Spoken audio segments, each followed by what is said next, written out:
bad and the weird. You either live by the gun or you die by the sword.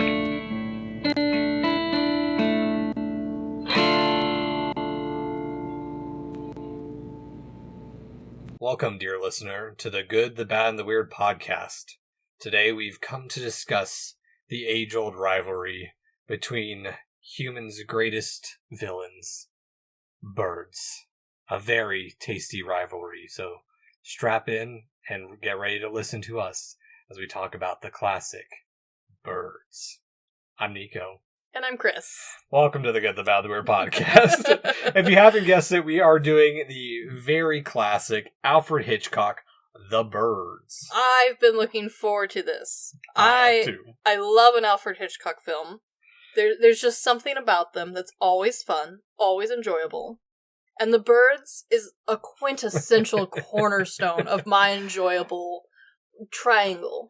It definitely sits in a specific realm of horror that, depending on my mood, I can either find it very fascinating or I can find it extremely comedic at times. Yes. Or most of the time I can find it comedic, but... there's a lot to giggle at. Yes. Whether or not it was meant to be, we'll find out. But this is also a movie from the 60s and we're in 2026 talking about it. So a lot has changed. A lot has changed. I love this movie because, again, like you said, depending on my mood, I find this movie a bit philosophical. There's questions about whether or not birds really are scary. Mm-hmm. You know, the impending doom of nature and our inability to combat that if it truly turned against us. But then also, this movie is so goofy. Yes. So goofy. Very much so.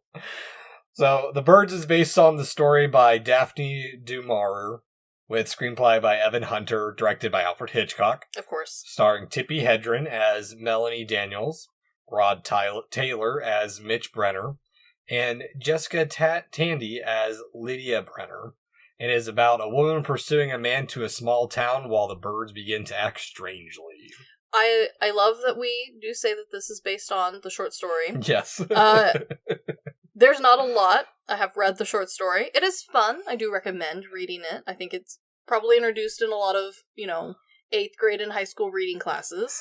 This movie has very little to do with that story. Well, I'll get into that in just a second. Okay. Before I do, our sources for today's episode include featurette The Birds, Hitchcock's monster movie, the documentary all about the birds, and courtesy of you and your hubby's birthday gift, Hitchcock by Francois Truffaut, revised edition. Of course.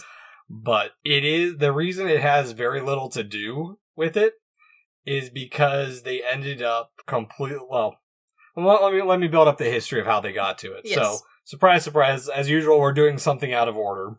Of course we are. The Bird was Hitchcock's follow-up to his groundbreaking Psycho, which allowed him more freedom to pursue other movies that would interest him or other topics that previously the studio wouldn't allow him to pursue. Yeah, well, there was a long list of ones that he wanted. And The Birds was originally intended to be an episode of Alfred Hitchcock Presents, hence my opening style. And honestly, the theme and the short story would have been perfect for an Alfred Hitchcock Presents. And the story is about a series of bird attacks, and he realized it wasn't a complete fantasy.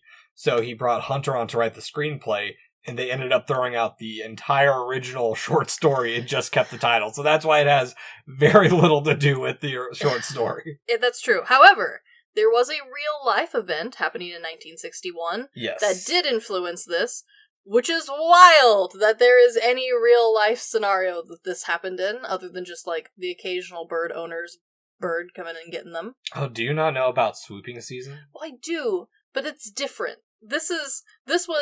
We found out later, they didn't know at the time, we found out the toxic algae, which we mentioned in we will talk again later about. But, anyway. Chris gave a huge hint at next week's micro-review. God, I'm still cringing about that movie. But, they eventually found out, but they did not know why it originally happened. Much scarier. It's one of those historic events that, because it happened a while enough ago that we don't really have a ton of photo and video of it. So it's not like everyone had a camera in their pocket like we do nowadays. And it was not super well understood at the time that it happened. It's just one of those weird events that people, like, occasionally have, like, a fun splurb about. Mm-hmm. Kind of like when the meat fell from the sky in that one town. Yes. Where you hear about it, you're like, wow, that is wild! And then you, like, never think about it again. Yeah. And at no point have I thought to myself, boy, meat falling from the sky would be a great horror movie. But if I sit and think about it long enough, sitting there being like, yeah, no, that would be terrifying to be a part of. Yeah, and This is in the same vein. Yeah, the main thing that made it more terrifying was that it was just normal birds and not like something massively big that we usually see when like we think of like a bird attack. Oh, a hawk attacked a person. Oh, an eagle attacked a person. We can understand that a little bit. These are a lot of sparrows. Honestly, even people's pet parrot, like, I get it. They have like big old scissors for faces. Mm-hmm. That's scary. Can openers. I don't want to touch that. I get that. I like that this movie is the type of bird portrayed is a little bit dependent upon what they could catch.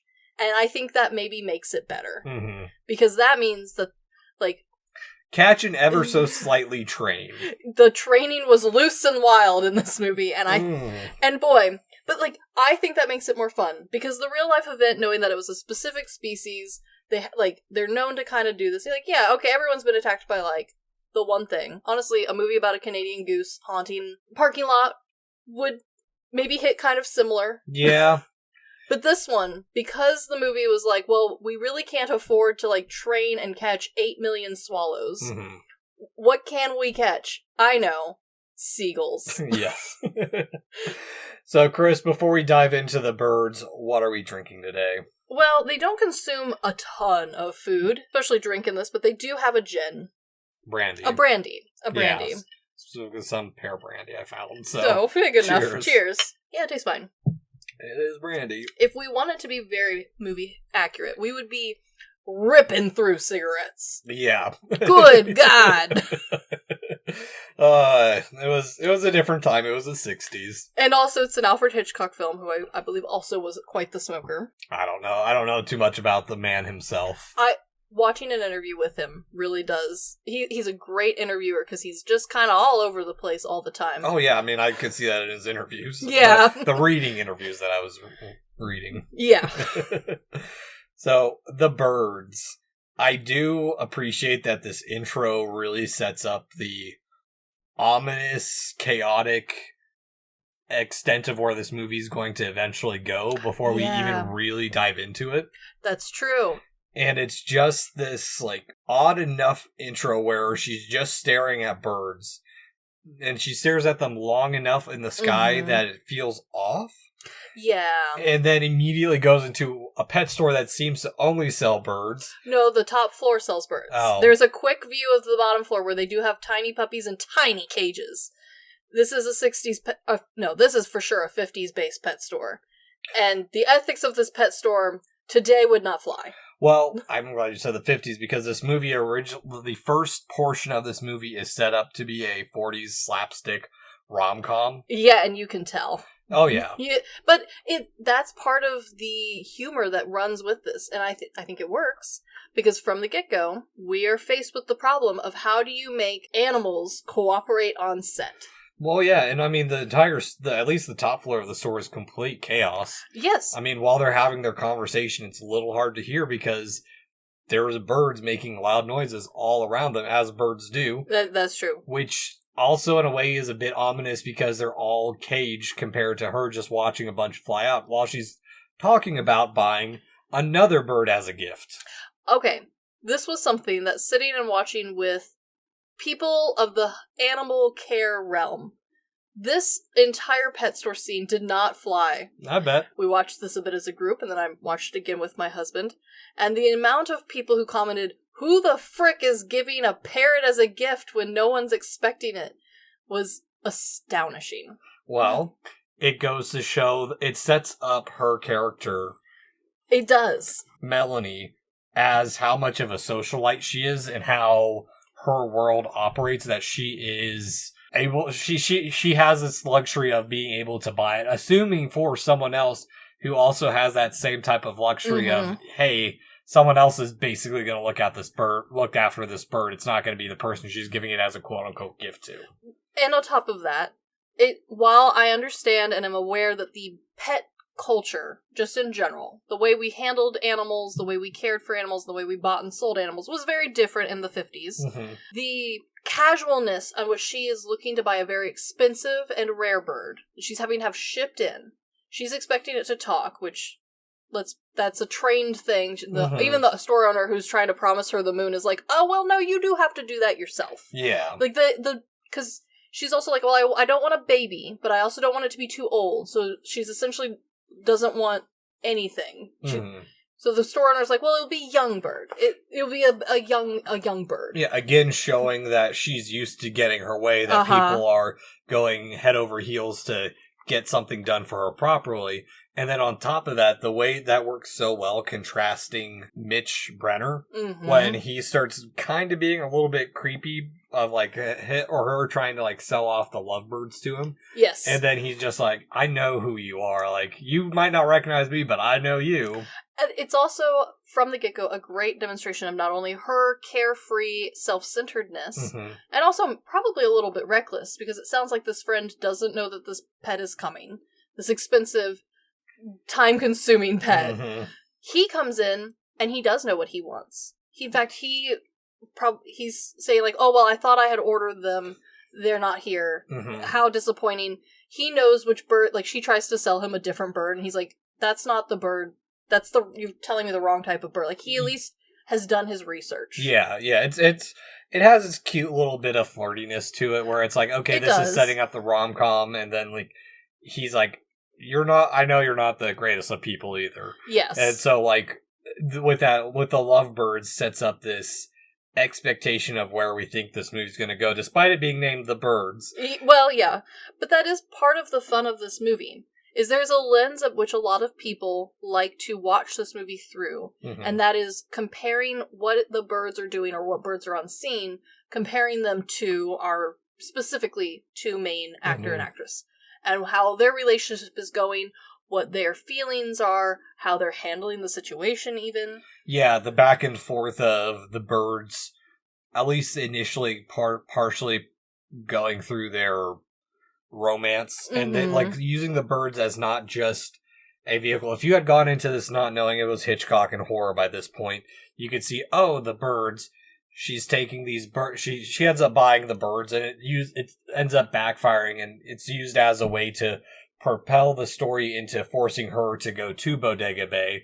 So, so like, you can kind of see, like, okay, well, maybe this isn't a horror film. This is going to be a cutesy rom-com, and the birds are going to be basically this couple at the end of the movie. Yeah, and I do like the setup here. I think it's a really great way of also giving her an excuse to end up in the middle of nowhere. Because without this, she would be even more creepy. Because the first thing she does, after learning that he knows all about her, and that he wants these lovebirds, is not only does she order the lovebirds overnighted so that she can pick them up, but then she calls her friends at the newspaper to find out all about him. Then she goes to his apartment and finds out, oh, he's not in town. Yeah, well, even then, accidentally, she was going to leave the birds there and then peace out, which sets up that quirky, like, little rom-comness of, like, okay, she said it there, so he has to call her kind of thing. Well, and that's where the complexity to her character does start to come through. Because we have learned very quickly that she's a bit of a partier. She's in the newspaper a lot. She gets in trouble a lot. We learn right off the bat, she's been to court because she parties a little bit too hard.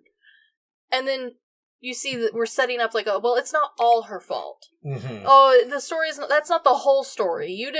She wasn't really trying to stalk him. She was trying to deliver these lovebirds, and you just weren't home. Yes, yeah, pretty much. But it is a way to push the story forward of her having to pursue him more. Oh, absolutely. It's no longer the cute flirting. Yeah. It's pushing the romance even further. But she's definitely digging a hole. But also, Hitchcock uses this transition scene to build this tension that's constantly fluctuating with the birds between the romantic comedy portion of the movie and then the horror and suspense, where her driving to the town is just so quiet outside of her car. There's not even a sound of birds. Like, it is so jarringly silent minus the car. And that was so intentional. Mm-hmm. Hitchcock, in fact, didn't have a normal score at all for this film. He made almost all of the bird noises were dubbed in via a predecessor to the synthesizer called the, I'm going to butcher this, the mixture tototrome, I think is how you say that. The mixture Totoro, okay. Yeah, the mixture Totoro, which is essentially a big cabinet box with a bunch of switches on it that, much like the synthesizer eventually would, kind of sort of replays distortions of sounds that's recorded onto it. Okay. Which is why the birds in this film sound wild.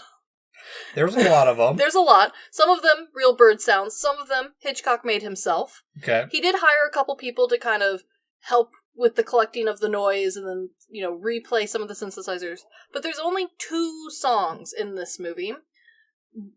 One is a little ditty that she will eventually play on the piano, and one is a little ditty that the children sing at the school. Which was a folk song that Hitchcock expanded upon. Exactly. Yeah. And that's it. The rest of this film is either meant to be bird noises or silence. Yep. And even then, as she comes to town, it makes it feel a little foreboding. We get the basic lay of everything, and then it returns back to the quirky rom-com that the quirky local mailman can't even get everyone's name right, even though he delivers the mail.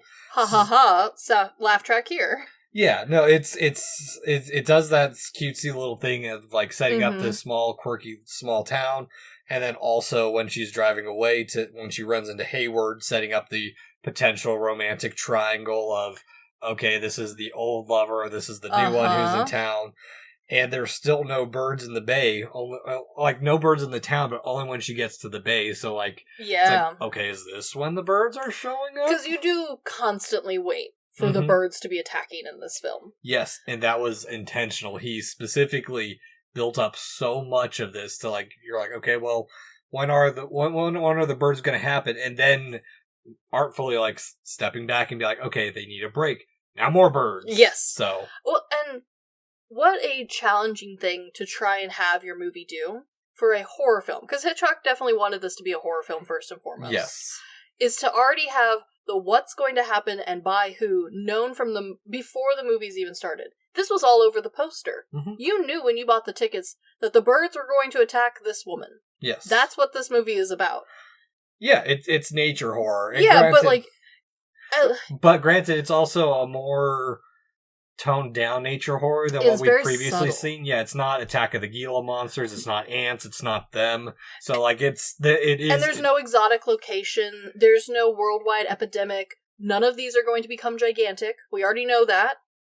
To have your entire plot and monster and horror already known to the audience is something that just really is, we don't see that hardly at all anymore. Rural USA. Well, the issue we see with most of our modern horror films like that is you have that opening scene that I always get annoyed with and don't really care for, where we have the monster, creature, or killer stalk and kill someone in the very opening of the movie, and it's like, I build up a little bit of the suspense. Sometimes, it works just fine. And that's where this movie does it great. We got that initial scene of her staring at the birds and you thinking, are these birds going to attack? Well, their conversation is they're acting a little strange. Lovely. The perfect amount of suspense. Yep. The other thing that was brought up when I had the girls watching this with me is the amount of people willing to throw Mitch's address at a complete stranger. Yeah. This man has no privacy. Well, granted, this is a movie set in the 50s for a 60s audience. She is a dainty little, very blonde-headed woman who, honestly, we learn very soon, can barely punch a seagull made of stuffing. She has no self-preservation instincts, really. She can kind of sort of run away, and that's really the best she's doing. Well, because that's the thing, is she's a bit out of her element. She's in a small town, and she's this big city socialite, so Well, sure, but no one in the 1950s was worried about someone killing Mitch. No, because he's the big, strong hero. And boy, how the times have changed. Can you imagine living in this apartment? You go back to your parents' house for the weekend, and some random woman that you met at the pet store buying Charlie's food has stalked you. Has brought another cat to drop off at your house and learns from your neighbor across the way that you're not here right now. You're in Nebraska. And then that lady brings the cat to Nebraska? No. Yeah, no. Absolutely not. No. I mean, it is psychotic behavior. This is wild. Yeah, and the fact that none of the neighbors are like, who are you? But think about it, where this movie, when he originally wrote this movie, or Hunter wrote this movie, it's set up to be that 40s slapstick comedy. I mean, you see all these types of antics. I mean, hell, look at Bringing Up Baby that we talked about years ago. It is such a moment of the times. Exactly. Yes. But I also like that while we had that little quirky buildup of the town, it goes back to that horror tension where she's solo on the lake, isolated. And yeah, just kind of creepily walking up to this dude's house and giving the birds a gift for his sister's birthday. Yes. A wild age gap, too. Love that. Yeah. Unaddressed in this movie. Someone was a mistake. Yeah, they're definitely not addressed at all. They just let this happen, and you don't have to worry about any of it. Mm-hmm. And then, as the prank is unfolding of, he's like, oh, I know who that is. That's when she gets the first attack by the bird, is because it feels so out of nowhere. She's been isolated. There's been plenty of times up until then where we could have had the birds attack. And it's not even like an onslaught. It is a singular strike. And with it happening right before what should have been a witty, quippy line about, what are you doing out here on the lake, little lady? Right then. And the whole mood and shift and tone of the movie just turn 180 around to, oh my gosh, that was wild. Well, and here's something I thought too, is I think the reason we see her attacked initially, and we find out later that she's not the first one. Yes. But the reason she's first in this movie is because she brought the cage birds first, as far as we've seen. And Hitchcock did answer this a little bit in an interview after I originally thought about it. Okay. But this was his reversal of us putting birds in cages to the birds putting us in a type of cage as well. I mean, for sure. I also think this works super well with the idea of later of the otherness and that guilt that honestly plays pretty nicely in this movie. Because she's been so carefree. She's done kind of very selfish living up until the birds attacking. Yeah. This is really very life-changing and character-changing for her. And having her be the one to supposedly bring in this wild and crazy bird, epidemic. Yes. Does kind of help build the character a little bit. Very much so. And, I get why he kind of left these, little inklings of breadcrumbs or something that you could attach to without, ever fully explaining what, and that's the masterpiece of it that will... We chose our other micro-review to contrast this specifically because it over-explains stupidly compared to this one. Also, very quickly, I know I just harped on this is a 1950s, the woman can't do hardly anything sort of nonsense. This movie, in its defense, and that is something a lot of people talk about, is the feminism baked into this movie. Because we have a lot of female casts in this. It's really only Mitch is the only guy, really, of our main interest. Yeah, I mean, of the people of consequence, I mean, we got the farmer who's dead, we got the old drunkard at the tavern, and then the mailman. That's really all your male cast. Yeah, I mean, the ones we're interested in are our main Blondie, we've got brunette version of Blondie, sister, and mother. Yeah, well, okay, so here's the thing that, why I find female roles in horror so fascinating. Again, I'm tying this back to my whole thesis with the original Silent Hill movie. Of course. Is that a lot of times when women survive, it's because they're playing into the stereotypical or semi-typical female role where the reason they're surviving is because they're out there taking care of the kids, trying to save them. And that is kind of the whole point of this movie. Yeah, and Mitch, for the most part, really isn't that helpful. The sheriff's not helpful. The sheriff is not helpful at all. None of the male characters are super helpful until, Mitch at the very, very end, but this is also the 60s. So yeah, at least he's trying. He's not completely useless like Sean Bean's character in Silent Hill. Good God, Sean Bean's character. But I will give some credit where I do think credit is meant to be due. I don't think her character was Melanie's character is meant to be the most helpless. No, because she does know how to drive her own boat. That's pretty rare for a city girl. She drives herself all the way there. She does find his own house. She does talk her way in and out of a lot of situations.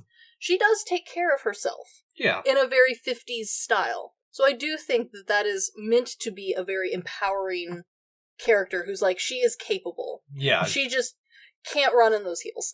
Yeah, she's not completely helpless like we'd see in maybe some other like action-adventure movie. And I'm bringing that up because we are soon about to meet the mother character, who I do think is meant to be the helpless damsel in this movie. Okay. So I do have a question before we get into that. Okay. Do you think the Australians related to this movie because of swooping season, or...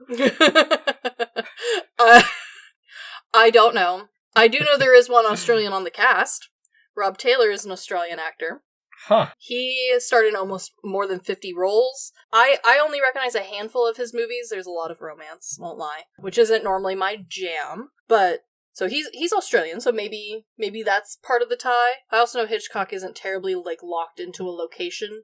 He likes the, like, generalized Northeast. He likes the New York scene, but that's just, I mean, part of the 60s. I think everyone was a little bit obsessed with New York then. Oh, he's Winston Churchill and Inglourious Bastards and Pongo and 101 Dalmatians. I think those are probably most people's biggest recognizers. There were some in here that I recognized just because I go through a couple of phases of like 60s through 80s-ish movies where I kind of get on a binger.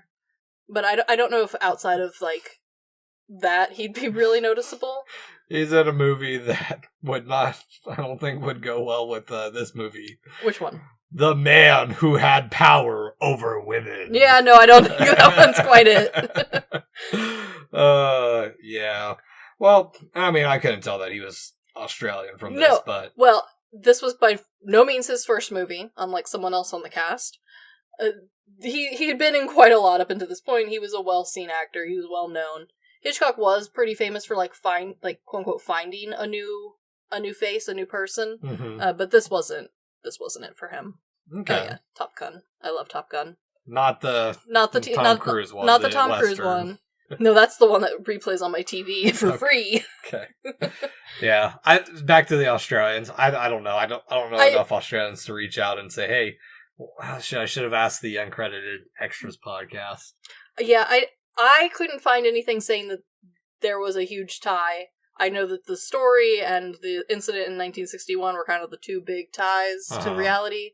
And other than that, the only tie to reality we'll get to at the very end of this story, because it's Hitchcock's own making. Yeah. Yeah. But I do like, even though we have that one attack, we reset quickly to get that second spark with them and really continuing that rom-com trajectory. And ending back up at one of the 4 locations, the diner, to kind of pat the wound. Yeah. That everything has to have antiseptic put on it immediately in this film. Very quaint. I mean, as you should, birds are kind of dirty. No, no. It's a wild seagull. But the box of gauze that he just puts his dirty fingies in and rips out to, like, pat the wound, the idea is good. It's there. It's meant to be romantic.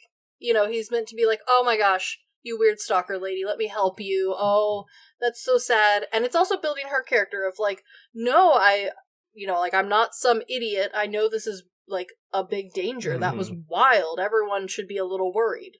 Oh, very much so. And even then, like, while we do build up, or he builds up a parallel worry as well as we get introduced to Mrs. Brenner. Yes. Where, again, a doting mother feels very rom-com-like as well, that she's worried about this romance. They have pet names for each other that I don't love. Yeah, they're fine. Yeah, they're very 50s. They are maybe pet names only reserved now for couples. Yeah. There's a lot of my darling, my dearest. That is your mama. Yeah, at least she doesn't call him daddy.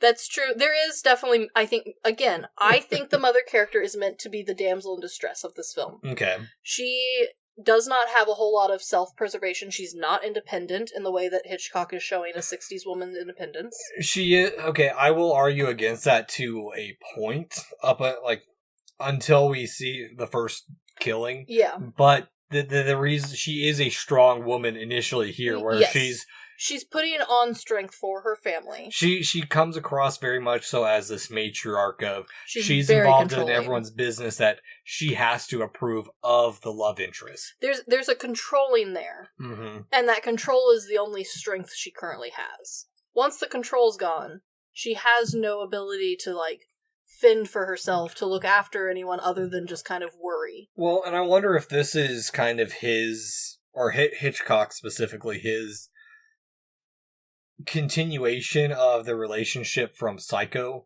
Maybe. where he's playing off that a little bit and trying to play the audience to expect something to happen between them, because that's what happened in True. the Psycho. So, like, now he's kind of doing mind games with the audience again in a different way, because I think so. well, and on top of that, while they're having issues, there's the seagulls migrating above to build the tension. So, like, it's this parallel tension of, okay, well, the romantic interest all hinges upon this mother, but there's something foreboding in the background that's potentially even greater that's going to upset this power dynamic to begin with. Absolutely, but there's hope sprinkled in there. Because while she bitches and complains about this woman that she barely knows, and how she's not good enough for her bitch, she does sprinkle in a compliment every once in a while. Of like, well, she is a step up from the school teacher in town. I mean, this one's blonde. This one's skinny. Granted, they look like they're the same size. Both of them weigh 80 pounds soaking wet.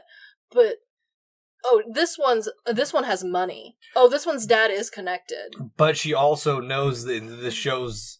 But she also reads the paper. Yeah, Melanie's character is so well known, or as a person in this world is so well known, that she knows her habits and behaviors of, like, at least what's reported in the news, to the point that, obviously, I would also, if I was a mother of this son who's brought home this rich wild child, I'd be a little worried too of, like, what's she gonna drag him into? Because absolutely, at this point, she is a bad influence, even though she does reveal pretty quickly that it's all just bad, misleading tabloids. Yeah, she had a little bit of she has a little bit of wild streak to her, but she was hanging with the wrong crowds, and she's since moved away from that. It's just the tabloids have kept on to that, and so they're just perpetuating this lie of who she's supposed to be. Absolutely. I also get very much the sense from the mother character that while, oh my gosh, my Mitch would never be seen with her, but if she could just clean up her act, she'd be a great catch. Exactly. You know? And on top of that, like, while I say the seagulls are migrating above, they start to make the birds become closer and closer as they're coming closer to closer as a couple, because just that little line of the chickens are rebelling. They're not eating. Oh, the other farmer, the chickens aren't eating. And so, like, the clucking of the chickens in the background, instead of just being this standard background, okay, they've got chickens, of course they're going to hear them.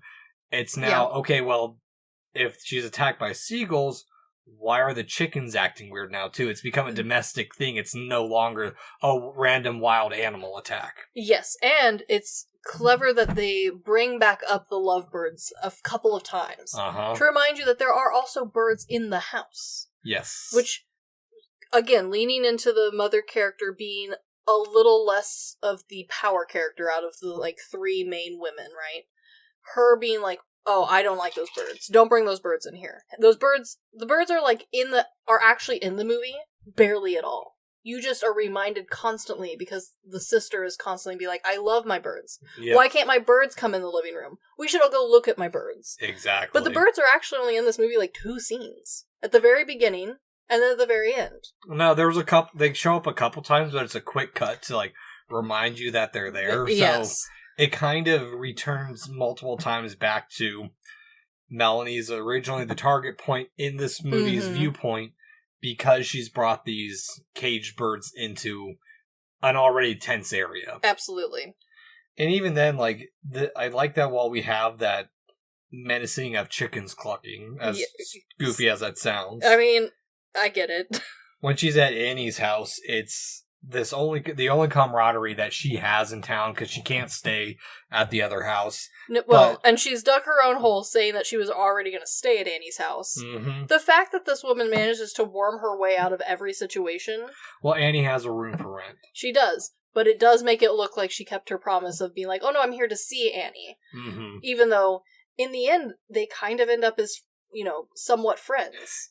Ish. They're forced together, at least. Yeah, because, I mean, there's still that romantic tension of, like, it's revealed that Annie was Mitch's previous lover or love interest, and that the mom is in the way, and that the mom is kind of like that final test, because Annie and him were close, but the mom, she and the mom didn't get along, but now they're the best of friends because she's no longer targeting her son. So Mitch has a little bit of a crazy mom.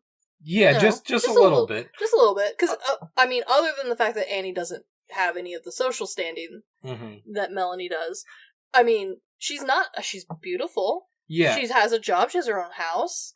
She's just not the next level. I mean, Mitch is a lawyer in downtown. Mm-hmm. Well, it's a continuation of, like I said, that little bit of the doting mom of, like, us expecting, okay, well, where's this going to go? Because he just did Psycho, so where's this mother-son relationship really going to go? That is very true.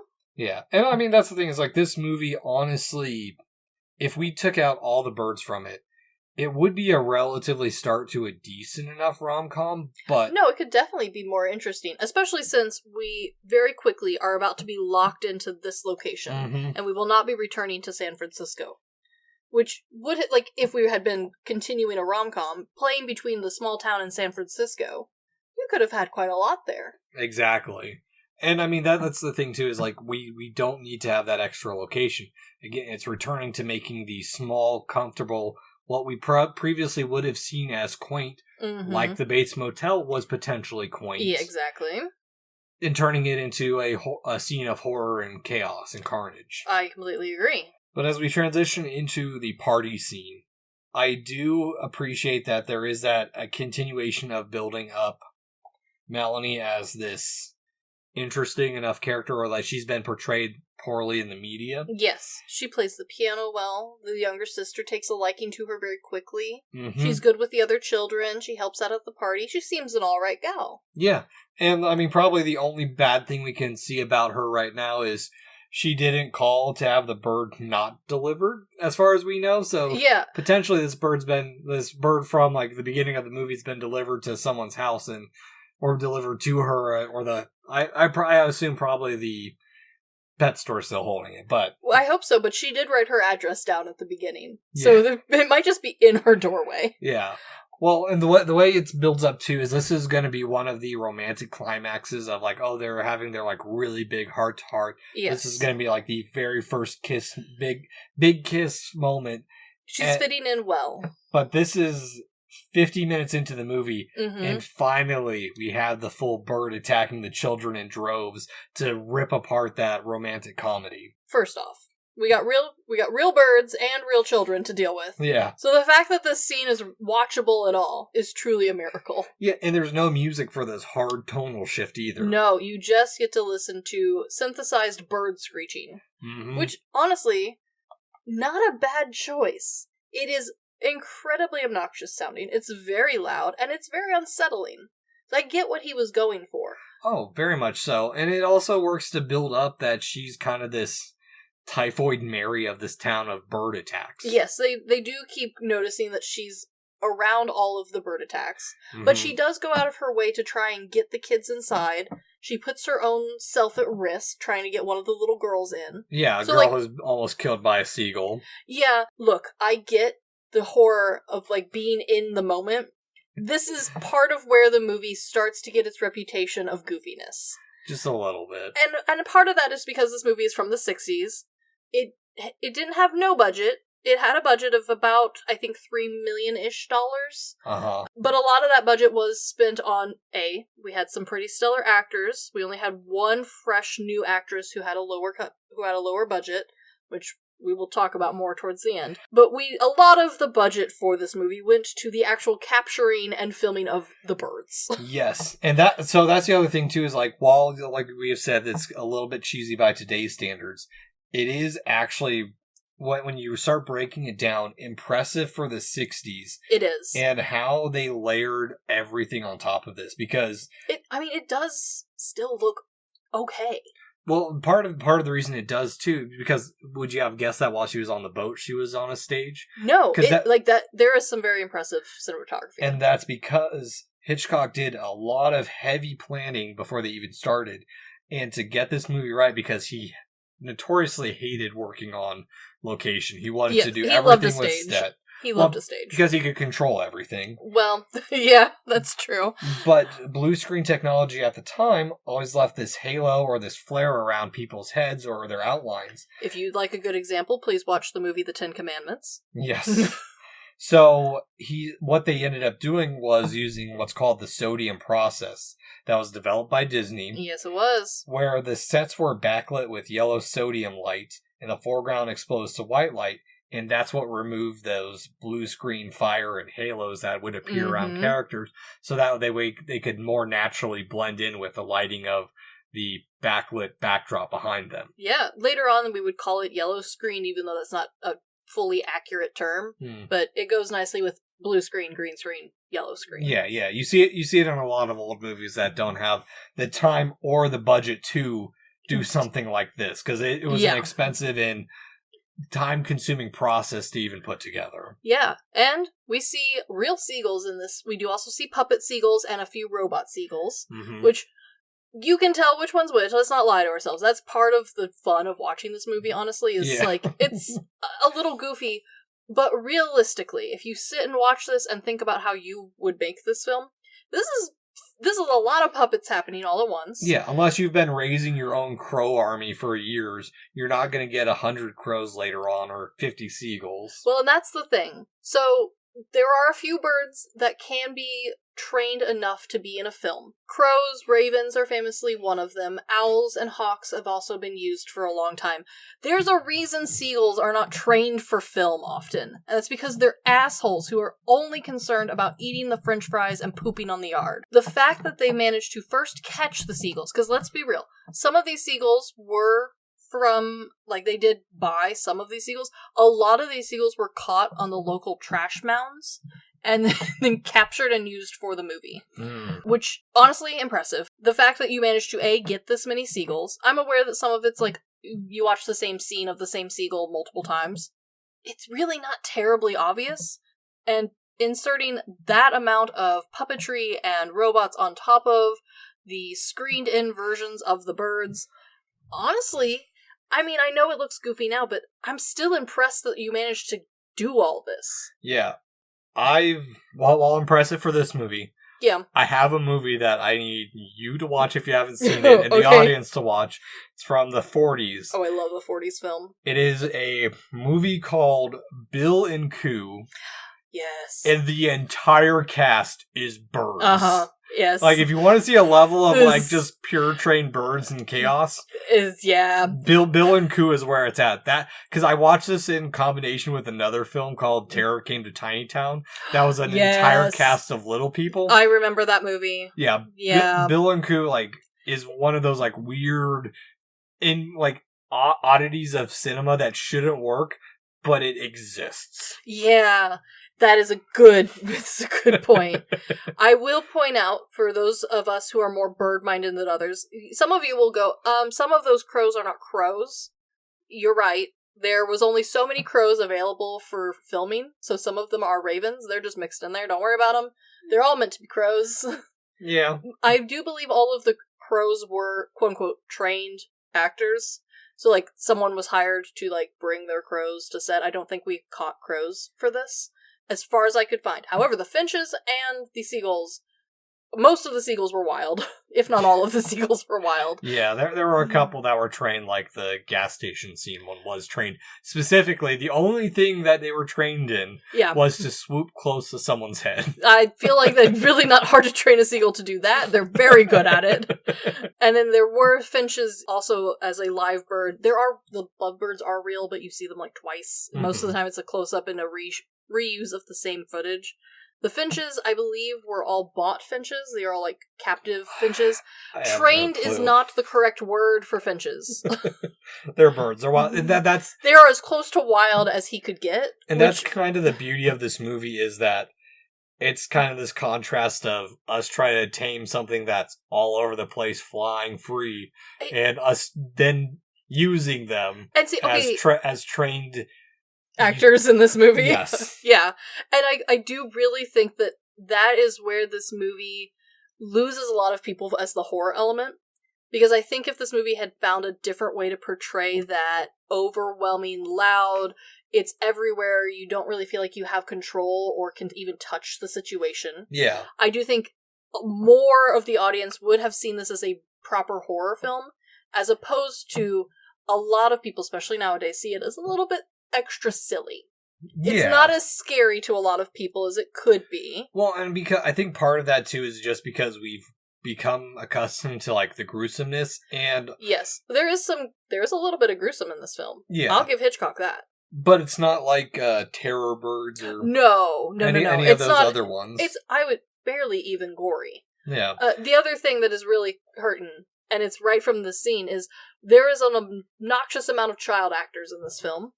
I understand that they, like, round out the world. They definitely play a part of, like, the whole taking the innocents first, like the easy targets, children. Yeah. We're going for them, and the only old woman we've met so far. The only two other men in the town that are kind of older, they're dead already. So, like, I get why they're in here. However, the adult actors were definitely better trained on how to, like, stand in a room by themselves and fend off imaginary birds. Yeah. The children are children, and they're doing their best, but they do look very silly. We're children! Yeah. The only children who, like, have very convincing acting are the ones that then have a puppet placed on them, and the puppet is what looks really bad. But I get it. I see the vision of the movie, and I do think that's part of what has made this the cult classic it is you get the idea. Yeah, well, and I also think the way Hitchcock went about it is, in a way to give it some comparison to other movies that have had a sharp turn in tone or genre, is that he built up the shift compared to like something like From Dusk Till Dawn, where we're not if you're watching it the first time not knowing it's a vampire movie, True. It's a hard, shocking shift, whereas this one's been built up, or like the horrible movie that we're doing next week, The Happening. Oh, God. There is just, it's there from the get-go, and it doesn't build any of the tension. There is tension to be had in this film, for sure. Exactly, and in multiple ways, because even while we've just had this bird attack, yeah, we're gone back to dinner, and it's just that it's back to the rom-com for a fraction of a second. No, the speed at which they managed to turn this back around on their love life, shocking and impressive. Mm-hmm. And at no point does it feel out of touch. It's usually brought back around by like her being affectionate to the sister, proving that she kind of does blend in with his family. Like, his sister has given her the seal of approval. Yeah, well, or, I mean... Or even his mother coming around to the idea. The sister was a very low hanging fruit. All she had to do was drop off a pair of birds. I mean... And the sister's like, yes, marry this woman. I want her as my sister-in-law. Okay. She gave me birds. Yes, but... It's like, it makes me think of, like, in Farm Sims, of like, yes, I will marry this person because they gave me eggs. Yes, my favorite color's blue. Good job. No, 100%. The sister is low-hanging fruit. However, this movie does do the trope of which I am now starting to become less and less a fan. Okay. Though I will give this movie a pass because it's the birds. Like, there's other things to complain about. And that is, instead of having him be a single father, we now have just a child-aged sister. So we have the, like, parental... like, connection. You need to be able to care for this without the baggage and potential implications that has. And this is a trend in not just, like, 60s movies. This lasts until The Happening in 2008. Oh, this is a trend in the real world of women with single mothers trying to date men who have no children, and it's like, you're asking a lot of a guy to take on. Yeah, but there's another level to that, as opposed to someone being like, I don't actually have a child. I do have a sister who's practically my child, but that's different. Yeah, it's like when you're an uncle and like you have to watch the kid for a weekend or a couple hours while the parents do that's stuff. A different vibe, because you can hand those suckers back. Yeah. But this, 60s didn't even end this. Disney did this a bunch too with like their princes and princesses. Some of them have children, though most of the time you cut to them having children who are like teens themselves. Mm-hmm. More than one of them found orphans in the woods to raise, as opposed to having their own children. Fair. There was just like this weird taboo. Not even taboo, just like this unappealingness to having your characters have children and then having the love interest have to be interested in them. so much easier if it's a niece, a sister, a neighborhood kid who you just happen to have live in your home all the time and watch your, young child. Yeah, like Moo Man chocolate. Yeah, like, for some reason that's more palatable to a general movie maker. Mm-hmm. And this movie has that, but there's so much other bullshit happening that I don't care and I don't have time. Exactly. But and that's the thing is, like, while we have that, it's like, okay, they reset because, like, okay, well, maybe that was just a weird thing with the seagulls, a freak accident. Yeah, maybe the seagulls were just really interested in the cake. And they quickly change it back around as, like, okay, there's more to this because the birds get louder and louder until it's, surprise, chimney birds. Okay, the chimney birds was, for a legitimately scary scene to me. Because, like, they go back to finches, a smaller bird, going back to, like, the quantity over, like, size and ferocity of the birds. Like, it's not eagles attacking. It's these little things that you can't even, like, properly grab. They're so fast. They're not doing a ton of damage, but it's scary. The mother is having, like, a full-blown panic attack. She's, like, in the corner cowering. I love the fake ones in her hair. I do, too. But I also feel like the fake ones, because they're small, kind of blend in a little bit better. Mm-hmm. He's doing his best trying to figure out, like, how do you close up a fireplace you never have to close. He's got, like, a pillow he kind of, like, shoves in there and hopes for the best. Yeah. Like, there is a good level of panic that the actors managed to produce for this that does carry on, and then having there be no music, just obnoxious synthesized bird noises that are really loud. Yeah. Like, it does bring an anxiety feeling. And it works because they're in a confined space. They're not out in the open. They don't have a place to run. There's nowhere to run. There's nowhere to run. The birds are in the house now. And honestly, that's some genius level thing right there. Exactly. Yes. And I have a probably stupid question for you now, Chris. Mm-hmm. How many birds do you think you could fend off, specifically from this scene? The little, like, sparrows or finches or whatever they are. Okay, so this is where I think if you have owned or lived with someone who has a pet bird, your tolerance for bird terror is way lower than someone who's not lived with a bird. Because if you don't live with a bird, you're much like my husband, who's never lived with a bird, and will probably never live with a bird. He's not interested. He, multiple times in this movie, claimed, just punch them. Yeah, I mean, I've lived with a bird. We took care of my brother's first grade parakeet for a summer. And I feel like once you've lived with one, especially one that hates you, the speed and agility and determination that a bird can attack you with, especially if you have to live with a parrot variety that hates you. Okay. Then the tolerance for me is low. I feel like I could take on maybe 5 finches, and that would be it. Geese, I do think I could take on more geese. I do think I could maybe take out 10 geese. I think I'm on the opposite side. I could, of these small sparrows, yeah, I probably could take 50 of them. They're just so fast, and I don't know if they feel pain when they're angry. Oh, you kidding me? They are. I would break. You'd have to be snatching so fast. Oh, I'm not talking snatching. I'm talking like just full on just haymaker whirling my arms around. I think I could take out a good chunk of them just doing some stupid spinny circle motion. Now seagulls, on the other hand. No, I would be fucked up by a seagull. I'm saying maybe 5. I think I'm down to 3 on the seagull scale. Crows, 2. I'm really going downhill on the crow. Well, because the crows have the attack planned out, so you got to worry about the backup. So. Yes, and I feel like a seagull, I could maybe distract them with a hamburger or some French fries. I don't think I can do that with a crow. Yeah. I do think that is where this movie does start to lose people. Is if you have had to live with and in horror of, like, a small bird that lives on your balcony and, like, attacks you every morning. That's a different level of fear than someone who thinks they can take 50 finches. I 100% could say. I don't fear birds as much as you do, I guess. I've had to live with one who was not as friendly as he could have been. He loved my best friend. He tolerated my brother. He tolerated me sometimes. What about parakeets, budgies? See, that's the thing. They're deceptive, they're fast, and their beaks are so sharp. Budgies are so tiny, they got tiny-ass faces. The only reason I'd be able to outlive as budgies is I could make the house cold, and they would die from hypothermia. Fair, we did accidentally kill a little one. I don't remember his name. Yeah, at least they're fragile in, like, I could outlive them. Yeah. But I do think I would have, like, a PTSD response to birds after that. Okay. My husband thinks he'd just be, like, punching them left and right. He's going about it wrong. You just gotta flail. You know what? One of these days, we're going to end up at the beach. He's going to have french fries, and he will learn his lesson. Not everyone had the privilege of being attacked by a swan as a child and having the fear of birds baked into them. But, Oh, I had a different encounter. I almost got killed by a jellyfish. So. Oh, see, no, the swan attacked me. They're very large. They're about the same size as you when you're about 5. Yeah, swans can drown full-grown adults. They're big-ass birds. Fuck swans. They have maybe very one on tongues. Maybe one on land for me.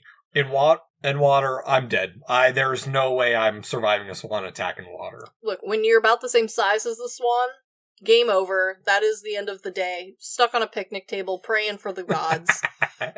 I think that if you've had a bad experience with birds, this movie is significantly scarier to you. Nah. We'll ask the Aussies one day. But I do like that, and I know Hitchcock did this intentionally. What he did is he shifts Melanie from this character. It changes it from like this external romantic comedy and starts turning it into something personalized. Melanie's noticing that the mom's worried, and it's not just because, they've been attacked by birds. Mm-hmm. The birds have invaded their private space, and it's started to take away some of her memories of their husband. So it's showing this chink in the armor of this strong matriarch who's looking out for her son, who now isn't as strong as, going back to your point of she's becoming the damsel in distress, and so she's not in control anymore. And so it's up to Melanie to step forward as the future matriarch of this family. Yes. And this is where the romance comedy thing kind of is coming back around. Exactly. Again, it's always relating back to this romance and relationship between the people, and it actually gives you a reason to start caring for them rather than some movies of like, they're just people trapped in a weird situation. And that's the thing. True. He's built up an hour plus of this movie of getting to know these characters and wanting them to have this romantic comedy that's now getting interrupted repeatedly by random bird attacks. This is also the other thing that I think Hitchcock did a great job of making sure to include the details. Mitch's character almost does not change throughout this movie. No. We really don't even learn more about him. Yeah, no, he's too busy having to do the man's work and talk to the sheriff, which I love that they call the sheriff. And it's like, what am I supposed to do about it? Exactly. It's like, I do love that. It's a very small town sheriff response. It's an act of nature. It's a small town, something bad happened. We gotta call the sheriff because random birds. I mean, what else are you supposed to do? But here's the thing. This is where I think Hitchcock really knew his audience well, too. Mm-hmm. He doesn't need to make Mitch more interesting or have a deeper character or have more background. He needs to make the audience like Melanie. Exactly. And he sets her up as kind of this, kind of bitchy, a little bit princessy. She's very pampered. She's kind of gotten away with a lot of shit. I wouldn't necessarily call her bitchy. She's more so... She's very spoiled. Yes. Yeah, She's spoiled in the fact that she thinks the world can conform to what she wants. Yes. And that's where the birds start shifting that, is that she's not conforming to the world. She has to adapt herself to the situations. And you see this especially when she starts taking care of Kathy. Yes. One is to appeal to Lydia, but also, I think it just really is building that character. Yeah, it builds her up as this nurturing, going back into my theory with women in horror films, back to that nurturing motherly role that allows them to usually survive. Yeah, no, absolutely. And it makes the audience very much more forgiving of Melanie and how she acted at the beginning of the movie. You quickly forget she stalked this man to his home. And it's like, well, no, it's misunderstanding. Yeah. Or, she's grown a lot. She wouldn't do anything crazy now. She's, endured herself. She does actually like Kathy. The mother-in-law is starting to like her a lot. She's even made friends with the ex. Yeah. And I mean, it's back to that romantic comedy as if nothing happened again. Because well, now there's been 2 weird bird accounts, but we haven't seen anything too terrible until Lydia goes to Dan Fawcett's farm, and then we see that that gruesome reveal of the attacks that killed this guy. It took his eyeballs. But that's the thing is, like, it's the sudden realization is that, okay, it's not something that could be, it's hitting them of like, oh, this isn't just weird things happening. It's deadly. It's happening. Yeah, exactly. This could have been us last night. And the eye specifically was something inspired by a farmer's story of crows swooping down and killing lambs. Oh, yeah, I can see it. it. It did remind me of We're Back, a Dinosaur Story, where at the end they do eat everything but his one eyeball. Yes. Which was one of the many reasons I stopped watching that movie as a child. And even by like today's standards, it's not super gruesome from all the other stuff we've seen, but it is shocking. It is shocking because we haven't seen anything of that level in this movie, or we'll see later on. I mean, for the most part, it's just kind of bodies lying around. There's like a little blood, but not bad. Yeah, exactly. It's nothing too terrible. Well, and on top of that, again, my husband over here thinking he can just punch all the birds and be fine. The bird attacks so far have been light. Like, they're scary, but no one's really gotten hurt very badly. Like, there's a couple scratches. One little girl almost got taken off a cliff. Yeah, but, like, when they ask, like, when they put everyone inside, they're like, oh, was anyone hurt? And someone goes, oh, one of them has a scratch on her cheek. Yeah. Like, that's the worst that's really happened. Even those finches in the house, scary, but, like, no one's like, oh my god, they cut me up really bad, or, oh, I'm covered in pecks. Yeah. Like, it's just spooky. Now we're seeing, oh, no. You could die. And it does not look pleasant. Oh, yeah. And it's also a way to reveal that Melanie isn't necessarily the cause. She might be the catalyst that pushed it to these more deadly attacks, but she isn't the cause of it because it's happening to everyone else. Exactly. And then again, it's back to that lovey-dovey romance of kissing, and it's, again, it's this back and forth to keep the audience guessing of, like, when is the next bird attack going to happen? Okay, well, now we're back at the romance. And this was done intentionally. Hitchcock specifically paced out these attacks so that way it wasn't all at once. Because that's the other thing we see in all these other movies is that you don't have that time for the characters to develop, like The Happening, where, the random human drama is just randomly thrown in. And it's intense from the start, and from beginning to end. You care about their relationship. In this one. Yes, in this, not in The Happening. Could care less about The Happening. No, in this one you care very much about the relationship. You really do start to really like Melanie and hope that, like, her and Mitch, I hope they get along and, like, this all works out at the end. Well, and on top of it, it's because she starts shedding that shell of this spoiled, sheltered child. Because now not only has she been taking care of Kathy, she's taking care of Lydia, and now her worry is to the children, and she's like, okay, well, maybe I should go check on these children, because we get a little bit back and forth, the rom-com of the mom opening up and needing strength or someone to take over, setting up Melanie's place in their family at this point of like, okay, she's opening up that, hey, there's a job for hire if you can fill the role properly. And here's the thing.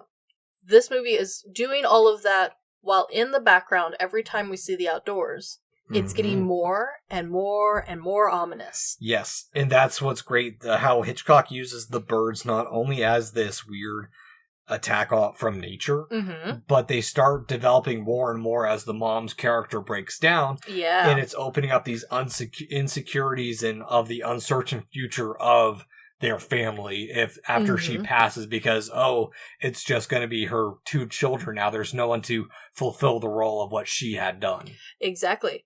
And here's the best thing about the movie The Birds. As silly as it is at times, it follows its own rules. The birds are attracted to light and noise, and it continues from this point forward in the movie. The same every time, and I appreciate that so much. Yeah, because at the school she's told to, like, wait outside because they're having choir, and it feels like it's back to normal for a little bit because she's out and about. She's able to walk from the house to the school. Yeah, and she's there to pick up the little girl because her mom is worried about her and would like them, like, maybe it's time for all the kids to just go home and we wait this weird thing out. Yes. And so the normal 50s thing to do is to just walk to school and be like, all right, if an adult's with you, it's fine. And even then, like, while we're like, okay, this is chill now, the moment that first crow starts landing, because now we've had two attacks, we've seen the deadly results. Now birds showing up aren't just it's a background thing. they are intentionally now Yes. ominous, and especially them being crows, having that whole... The mythos behind them. Yeah, the mythos and being dark and creepy little animals. Smart as hell, too. I'd love to have an army of crows bring me shiny trinkets. Of course. In exchange for peanuts. Yeah. I would love that, but it builds quickly with every cut, the more and more crows that show up. Even if you can point out the fake ones, it still does such a great job of just building There's that so tension. Many. Yes. And I like how when all hell does break loose, they are trying their best because there's only 2 people protecting like 20 kids. Yeah. And now what is, for me, unfortunately, this is the cheesiest and worst scene in the movie. Like, again, it is 2 bad acting things come together. Live birds, who aren't on set, they're on a yellow screen situation, where but also children who can't see the real birds that are attacking them. Yep. So there is a lot of silliness. Yeah. But there's also, they do their best to try and keep the pace going. And again, no music. Just the terrified sounds of children and the screeching of synthesized crows. Yeah, exactly. And I mean, it's fine. It does its job well enough for what it is. But it gets the point across. There is the whiniest child who falls and breaks her glasses, and then just Velma lays there and is like, I can't see. Girl, you don't need to see. You don't need to see. You've got a horde of people in front of you. Grab a hand and just run. What is happening? She's a child. I mean, I know, but like... Children are kind of stupid. Well, yeah, these ones especially. But this is also a chance for Melanie to prove herself as, again, that capable and very self-sufficient woman that we knew at the beginning of the movie she could be. Only this time, instead of using it as a selfish tool, she's using it to help all of these kids. Yeah, and on top of that, once they get to the restaurant, it's not... We see a little bit of her weakness as well, as her immediate thought is to call her dad. So, like, she's still not fully there. No. But she's getting there. Like, it's the only person outside of this world that we can know that she trusts enough to, like, hey, something's going on. You need to get us out of here, Dad. Also, this is a really good way, because this is something that I like about a Hitchcock horror movie, is that he does think of all of the very easy, low-hanging outs in a movie. So, like, in this movie, he has thought about, like, well, we have to be remote enough, so he finds a way to get her to the remote town. You know, he thinks about, like, oh, well, what are some options of hiding? How could those be, like, negated? How could those be... How do we keep them isolated is the big thing of, like, well, Very why don't much. they all just drive out or walk out? It's like, yes. Okay, they don't have connection to the outside world for whatever reason now. Never explained, just they can't. Well, there's just not that many cars. Also, it's the 50s. There's a lot of easier, like, oh, there's just not that many... People just don't drive. Yeah. Like they do nowadays. This is kind of the final loophole that Hitchcock closes for us of, well, why doesn't she call her reporter dad, who could send an army of reporters, and then, like, that would get the ball rolling on getting help. Yeah. And she does that. She calls, and her dad's like, you are being silly and crazy again. Call me back when you're off this nonsense. Well, it's also a way to slow down and give a little reprieve that, hey... the issues have started earlier. It's not just her. And so it's a way that stuff goes wrong in a small town of, like, it's easy to blame the outsider. So it's falling in on what's now that standard trope of, well, it's the outsider's fault. Let's blame them, because it's it's in a way her showing up to begin with is the big city interrupting the small town life. Even though Mitch lives or works in the city and comes back. I mean, he's got a whole ass apartment. Well, the thing is, Mitch is a local still who comes back. She is a complete outsider. So that's true. Of course she's going to be the easiest. And I do find it a little funny that while they're in the bar, they run into an ornithologist who's like, oh, this is kind of weird. And then also the drunkard religious doomsdayer who's like, it's the end of days. Which, I mean, there's some, like, the doomsdayer has some backing and some theology. Like, the idea of, like, the birds either dying or attacking is one that's a pretty common trope. So I again, Hitchcock addresses a lot of audiences, like, gut responses to stuff.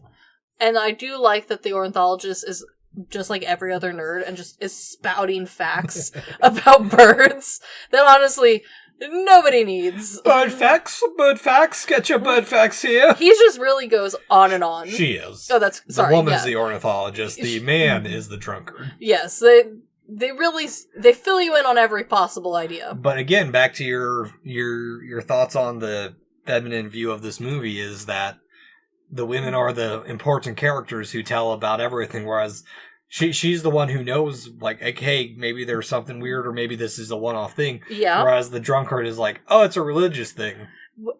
But I do also like that he does give us one crazy lady who needs a slap to be like, no, we're not doing the whole blame the outsider game. Yeah. But it is addressed. Again, like, he does consider in this movie just about every, like, easy option of, like, what is happening, why is it happening. Because if you don't know why or what, it's easier to be nervous. It's easier to have that fear as an audience. Yeah. And it's really our last scene to ease any little bit of tension, because immediately we go from this to the gas station where the bird just knocks out the attendee. And some random dude just lights a cigar with, like, I would assume he could smell the gas. Well, okay, so here's the thing. I do drive an older car. Yeah. You cannot smell the gas because your car just smells of gas. Oh, okay. There's there's like, newer cars have, like, extra, like, safety precautions to keep you from accidentally overfilling your tank. Okay. That wasn't really, like, a thing in the 50s. Yeah, the gas pump was the only safety mechanism. Yeah, you had someone who was actually trained with it, and it's not okay. It's a lot less idiot-proof than it is nowadays. Yeah. Like, so, like, on top of that, like, cars were generally loud, and as this movie proves, everyone smokes like a damn chimney. Yeah. Like, and also, smoking, like, having the regulation of, like, don't smoke at the gas station. Unfortunately, this is the reason why. not this specific one. No. But, like, a couple of gas stations did go up until we put those signs up. I was gonna say, I'd love to see just some cheesy, like, not redneck movie, just some stupid, like, cut of this of some executive, like, oh shit, this could happen in real life. Birds could knock someone out, and we could light our gas stations on fire. We gotta make some safety changes now. Unfortunately, that did happen. Yeah. That's why we have those But not because of a bird attack. No, not because of a bird attack. It's usually because people were smoking, or static shock was a couple of ones that I read online. Like, there's a multitude of reasons why we now do not want you to have open flames of any kind at the gas station.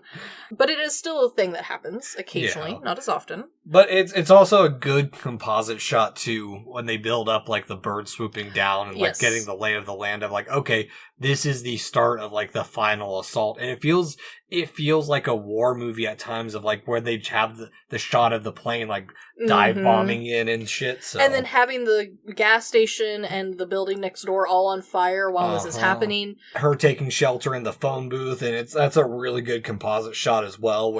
And I do think that this scene also is doing its best to show you, like, what Hitchcock is thinking the bird attack feels like. Where, like, yeah, you could probably take one or two seagulls. They're countless. They don't stop coming.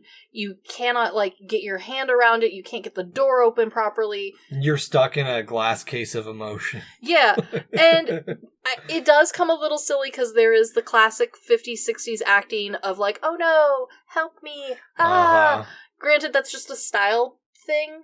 I do think the scene, like, genuinely tries its best to show you, like, why we're not, like, just punching the seagulls. There's too many of them. They're too quick. Their beaks are too pointy. Yeah. I mean, they go through the glass at one point. And that's the thing, too, is, like, the part of the reason that scene works so well is supposedly that they were told that glass was shatterproof. And so when it actually broke is, like, a real surprise to her and everyone else around them, because it wasn't supposed to. No, because the shatterproof glass we know and love today was not the same shatterproof glass of then. Yeah, exactly. And I love that even while all this chaos is happening, that she gets back to the diner. She does make it back, and there's no one in there.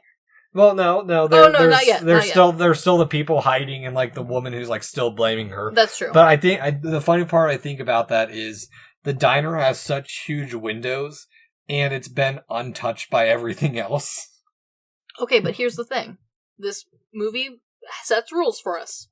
The birds are attracted to movement first, light second, but mostly noise. Right, they're hiding in a hallway. They're being quiet. They're not, like, waving anything around, and the lights are off in the diner. Yep. Like, there's a fireball outside, people are screaming, and cars are honking. Yeah. So, I mean, like, yes, it's a little silly, but, like, it does follow its own rules. Well, and it also doesn't make it makes them not feel as safe in there anymore, because now the birds are not just, okay, it's been a couple weird things, now it's a full-on assault for the entire town. And this is where I do think that the town helps add to the scariness. Mm-hmm. Again, another Hitchcock thing of this idea of, like, isolation that he plays with in lots of his movies. Of, yes, they're in a town, but the couple of people we've made connections to are either not here right now or dead. Yeah, well, and even then, like, when we do care about what's happened to Kathy again, and we find Annie dead, yeah, it does a good enough job of closing up that romantic interest loop of, like, okay, well, now that's not going to be a thing anymore. Yes. The rom-com portion of this movie is pretty much dead in the water with the killing of the potential rival. And so it's but she's also done her, it also reveals how Annie was as a character, that while she didn't have a lot of say in the movie or a lot of lines, you feel that, okay, she saved Kathy's life by keeping her locked up in the house while the birds killed her, as her last act to portray her feelings for Mitch. And this is kind of the, like, departing scene in the movie where this town that's supposed to be this really great community and sticking together dissolves almost instantly from this point forward. The only characters we have known and been introduced to are now dead. The rest of the town seems to go into hiding in their own homes. They really don't want to, like, have anything to do with this outsider, if we even see them again at all. Well, and on top of that, think about it. So it's not just that, but having the focus beyond the city, it allows Melanie, Mitch, Kathy, and their grandma or mom to board up in a house that we've set up from the very beginning is a little isolated in its own self, away from the rest of the city. Yeah, exactly. And here's where Hitchcock does the one last, like, I've thought of it too, where they do board up the house. Mitch has all of these plans on how he's going to do it. He's boarding up the windows. He's blocking the doors. The doors are solid wood, he says. I'll keep the fire going in the chimney so the birds can't make it down, which we know in real life would just mean firebirds, but in this movie it's working. How many fire sparrows do you think you could find? Not that many. I'm dropping mine to maybe like 10 to 15. I feel like I'm down to like 5 fire sparrows. This sounds like a D&D campaign of some kind. I guarantee you. And you're sitting in a boarded up house. The fire is on. The fire's on, and then hornets that are now on fire are sparrows in the room. Yeah. The squirrel that was living in the chimney is now in the living room and on fire. Yeah, that would be for sure. But, so not only are they more isolated, and we're in the 50s, so technology's not as good. Not everybody's got, instant access to outside communication or help. We're lucky to have Mitch's giant-ass flashlight here in a little bit. Mitch thinks he's thought of everything. And honestly, it feels like enough from an audience's standpoint where you're like, oh, we're going to wait out the storm and we're going to go back out and the town's going to be gone. Sort of situation. And Hitchcock's like, no, I thought about it. I've hired a flock of seagulls. Yeah. And their long beaks to take the door down. Well, before that, I mean, it also shifts the romantic, from a romantic comedy to a romantic drama horror. Yes. Because it resurfaces, okay, well, now we're isolated. What the uncertainty of the future of this family, especially with, like, Kathy asking, like, why is this happening? And there's no real answer. The mother's getting really nervous about everything. But yeah, when those birds do start pecking through that door, that is kind of scary. I think it's kind of funny because of, like, how flimsy these doors have to be. And also, when he, like, boards them back up, it's a thinner piece of wood and a mirror to barricade against birds that took down what's supposedly a solid metal door. We're not talking like a hollow core. No, it's supposed to be, like, real wood that they've pecked their way through. Yeah. No, they're not woodpeckers. They're damn seagulls. They might be tenacious, but I don't think a seagull could peck through a door like that. I don't either, but the movie does do a good job of, again, there's no music. It's just really aggressive and incredibly loud false seagull noises. So it's not even real seagulls screeching.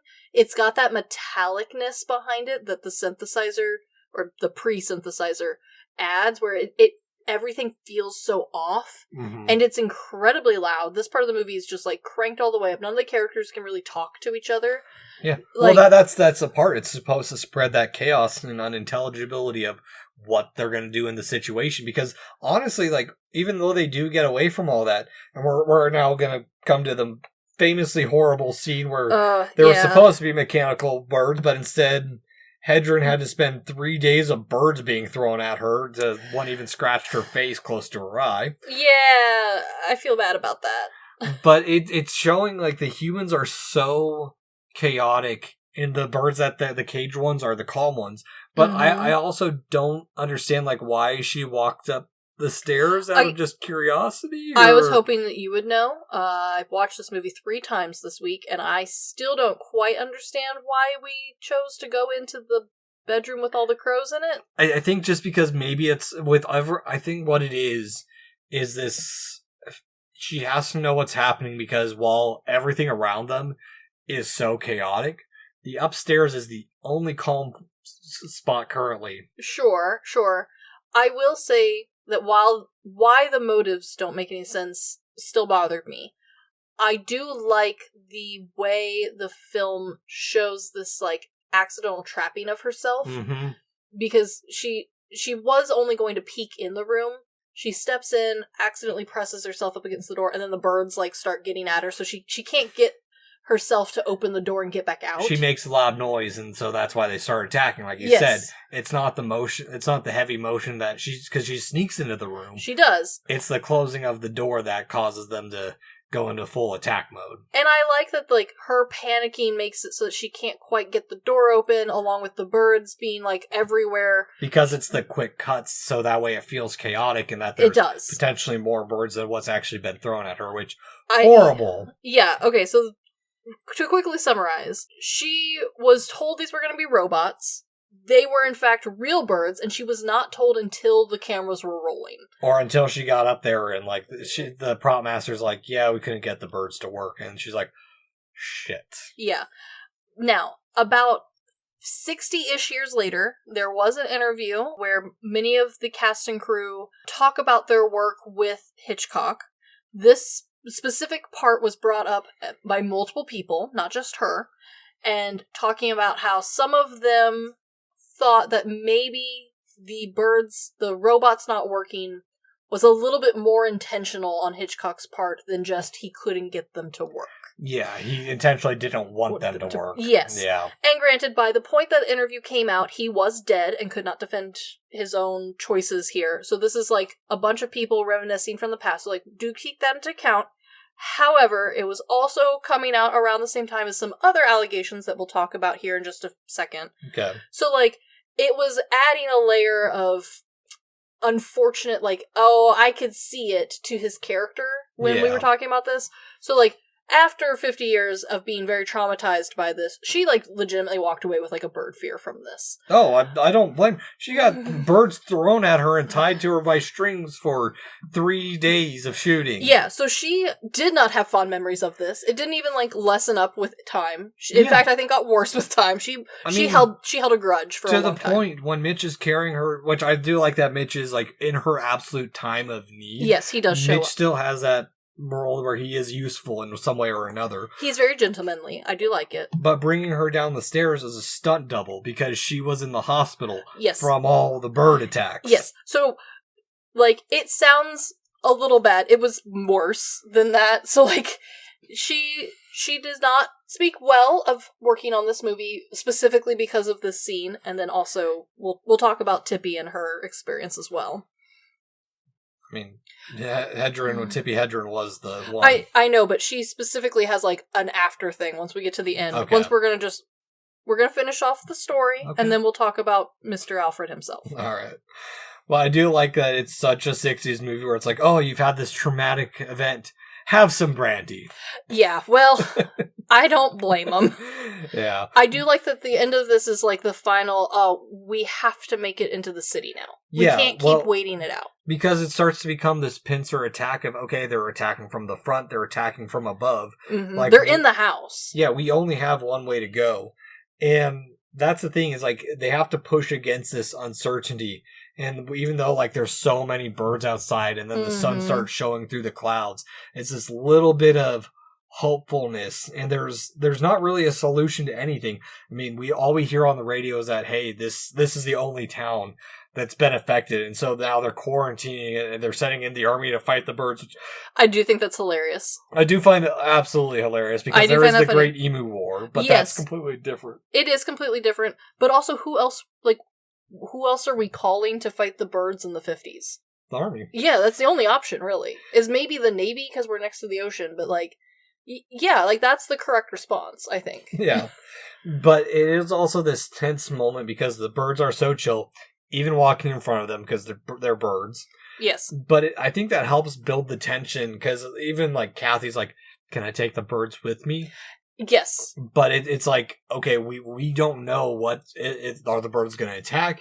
Is this a calming? Because there's so many of them. There's so many crows. There's so many seagulls. And it's this force through salvation for the moment that they drive into an uncertainty because as far as we know, once they get out of town, they're safe. But there's still hundreds of birds between here and getting out of town. And then where does that stop? Where's the bird line in? Does the bird understand, like, hey, this is the city limits. We got to stop there. Can't cross that road. And when the army says quarantine, what does that look like? Uh-huh. Like, and this movie doesn't answer it. And so ambiguously to the fact that Universal had to put their logo at the end to signify that, hey, this movie is over. Exactly.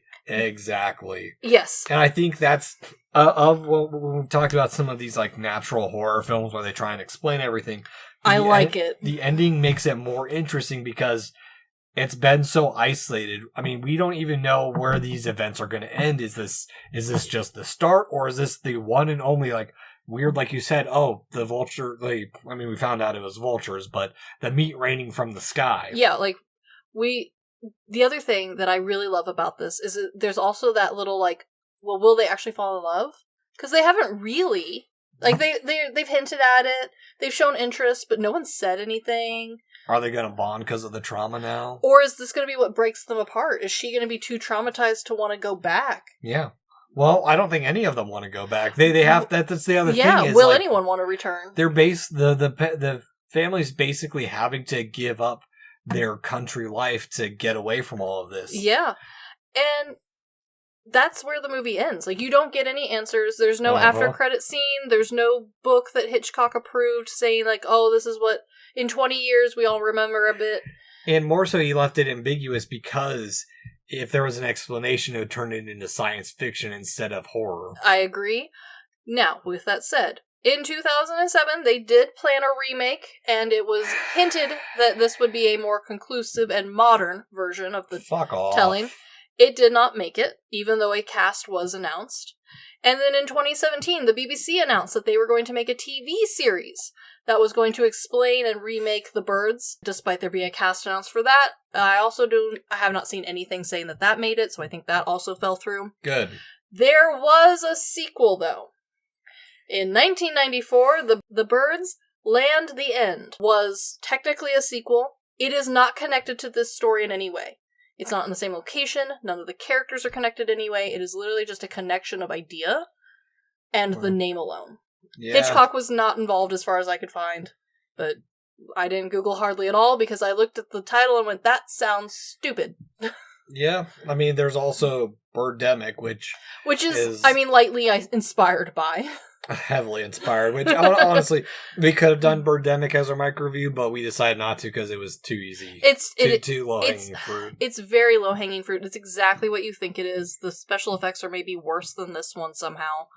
Like, it's whatever. Yeah. It's such a blah movie that just is, like, playing off of the idea of this movie. Yeah, and I think that's why The Birds still hold such a classic, is because it is debatable of, like, what's happened. We have zero answers, so any explanation is absolutely fan theory. There is no definitive answer. It's whatever you can come up with, and you don't have 5 or 6 different, it could be the terrorists, it could be rapid evolution, it could be bioalgae. And they don't say, and that's the way it should be. Exactly. Now, real quick, like we mentioned earlier, 60 years later, Tippi would go on to talk about how traumatic this movie was for her to make with the bird-specific part. Something to note real quick, because we did skip over this. This was her debut movie. Yes. She was, before this, a fashion model. She was on the cover of many a very popular magazine. She wasn't like some unknown model. Alfred Hitchcock found her, I believe, at a party and offered her a job, saying you'd make a wonderful actress. He wasn't wrong. However, this movie did sign her into a 7-year contract with Hitchcock. Yeah. And here's the thing. Her other actresses and actor who are with her, Robert was an experienced actor from Australia. Jessica was a stage and film actress who was well decorated, one of the only ones to have a triple crown of acting, which means she has a Tony, an Emmy, and an Academy Award. Right. Even Susan, who is one of the side characters, is well known. Her role on the Bob Newham show was well known, along with her roles in TV and movies. Like, Tippi was really out of her element here, and felt 60 years later, which maybe rightfully so, that she was preyed upon by Hitchcock in that way, and also her and more than one of the cast of both this film and later films that she was contracted in with him, she claimed that he had some sexually inappropriate conduct with her. Yeah, I can see it. It's the 60s. It is the 60s. Not saying that it's right. No. But this is Hitchcock, this is the 60s. And there's a reason it's a stereotype that producers are creepy, and some directors are too, so. And unfortunately, he did not help those accusations, because it wasn't even just Tippi who made those claims. More than one of the actresses on this film and future films would go on to say that they also witnessed him being appropriate, especially with Tippi, who, again, unexperienced, didn't know what maybe was normal in the biz, and very much got because she wanted to be an actress. Yeah. So, that is something to keep in mind when watching this film, that, you know, while there's a lot of praise for Hitchcock and the work he did, especially in horror and early American movie making, he also has quite a bad record to go along with it. Yeah, you can recognize someone for their contribution, but also recognize that they're horrible. Yes, and unfortunately he is not the shining star that many hoped he'd be. No. So, Chris, at the end of it all, what rating do you give The Birds? I love this film. It is undoubtedly a good film. However, I cannot ignore the weird in this film. There is bad as well. Okay. And so, for the first time in a while, I am going to give this a trifecta. Alrighty. I think the good is fantastic. It is very academically interesting. The history is very interesting. The bad is pretty bad. The birds, the puppet birds are really bad. The unfortunate treatment of some of the actresses and staff, pretty bad. And also just like some of the little bits is bad. There's a reason there's a lot of memes of this movie. Yeah, I'm not gonna give it the trifecta as far as I can say. That's fair. I'm giving it good with the ever so slight bad because I personally, while I did give it crap for some of the effects, I can honestly overlook them because they're good. They're fun. It is of its time. It is. And that's the fun part of it for me, is seeing how this movie really pushed trying to make it feel like believable bird attacks, like especially with the limited technology that they had. I completely agree. And I honestly, like, it is a good mashup of genres, and I think it's one of the best examples of building the tension and then taking a hard turn with that tension built up, so that way when you rewatch it, it's no longer like, okay, well, when are the bird attacks happening? You know it's going to happen, so now you're paying attention to all the other bird stuff leading up to that first and multiple attack, like the little attacks before the full-on assault. Absolutely. Exactly. So, yeah. Do you recommend The Birds? With my whole chest. Even if you are not a horror fan, I would argue that this one is lightly horror. It's more of a conceptual horror. And again, if you're scared of birds, this movie's going to be terrifying. If you're not scared of birds, this movie's going to be weird and a little silly. So, yes, I think at some point everyone needs to watch a Hitchcock film. And I think this is a good, easy end to understand a very key cornerstones of America's cinema. Yeah, I 100% agree. I think it is one that is a required watch if you love movies in general, because it has a lot of elements going for it that make it endearing, and then also just flipping the switch of turn, not a super hard turn, but it builds upon what Hitchcock did in Psycho. Oh, absolutely. That hard turn. Instead, it's the little elements adding up. Absolutely. So, but yeah, that's I do recommend The Birds. It's so fun. Yeah. Why don't you go ahead and say burr, burr, burr, I am. I am. I hate that song. I'm glad we only got away with one of them. I did think about opening with it. I appreciate your restraint. Yeah, so anyway, that's the start of what I'm deeming our summer of horror. Yeah. Because we're kind of doing horror, true crime, a little bit of thriller for the next few months. Suspensefulness happening here. Doing a little comparisons of modern and classic horror. Absolutely. So, get ready for what's probably going to be us bitching for a good 30 minutes next week about a very similar movie of random weird stuff happening. I'm still upset. Yeah, so anyway, this has been the Good, the Bad, and the Weird podcast. Thanks for listening. Peace.